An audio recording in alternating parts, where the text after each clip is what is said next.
हाँ सर, अब बहुत सारे बच्चे ये सोचते होंगे कि सर मैं ओवर एज हो रहा हूँ, मैं ये हो रहा हूँ, मैं क्या करूँ, मुझे क्या करना है, मेरे को कोई दिशा दिखाओ। तो बच्चों मैं आपसे सिर्फ इतना ही कहूंगा, ये आप चाहे मेरे बैच बेचने पे ले जाओ या कहीं भी, और जरूरत नहीं है कि आपको बैच ही खरीदो।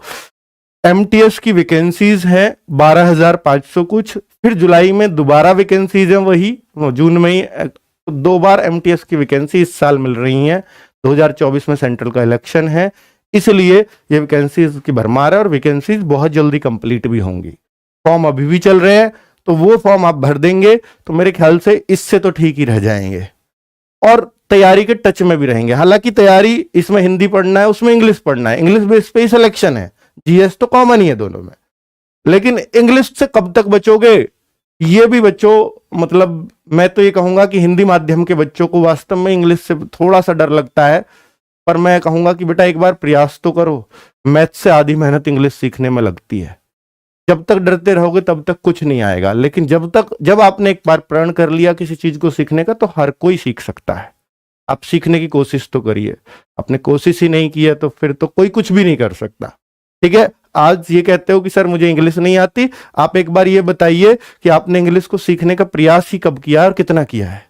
आपके पास जवाब नहीं होगा, इसलिए आपको नहीं आती।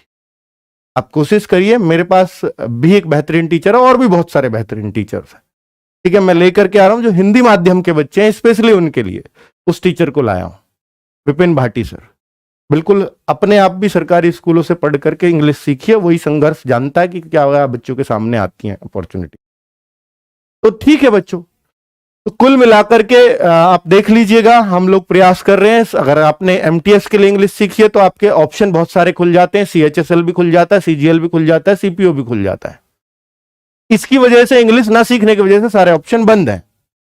ठीक है, तो आप प्रयास कीजिए, हम आपके साथ हैं। जितना भी हो सकेगा 2.5 से 3 महीने में कहता हूं, 3 से 4 घंटे इंग्लिश पढ़ लो, क्योंकि एमटीएस में इंग्लिश ही पढ़नी है आपको, तो इतना टाइम तो दे ही सकते हो। तो एक बहाना भी है कि हमें इंग्लिश के ही पढ़ना है और कुछ पढ़ना ही नहीं है। ठीक है, मैथ्स रीजनिंग तो क्वालिफाइंग है उसमें, वो तो 40 में से 12 करने हैं, तो सिर्फ इंग्लिश ही पढ़नी है। तो एक मौका भी है और आपको पता भी है कि इसके बिना सिलेक्शन नहीं होगा, तब आप पढ़ भी पाते हो।